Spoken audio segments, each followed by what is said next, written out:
אנחנו נפגשים כאן הבוקר בעצם תוך ניסיון לטעת יער חיים, הענות של קרן הקיימת לבקשה של יתומי צה"ל.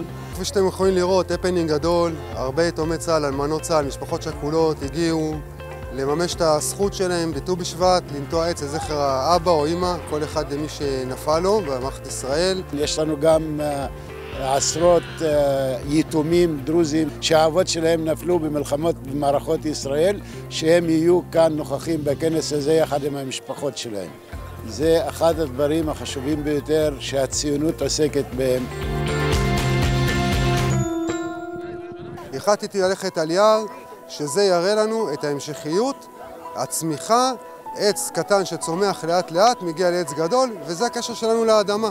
זה ההמשכיות שלנו לחיים. אני חושב שהחיבור הזה של קרן קיימת עם יתומי צה"ל בצורה של נטיעת עצים ישמשו למשך דורות רבים. יש פה הרבה ילדים כפי שאתם רואים שבכלל לא הכירו את הסבא וסבתא, והם באו לפה היום.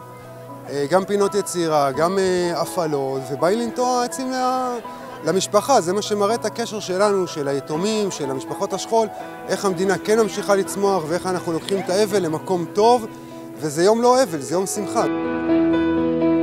אז קודם כל אני חושב שכולנו צריכים להודות להם על היוזמה, למחוא להם כפיים, מגיע להם.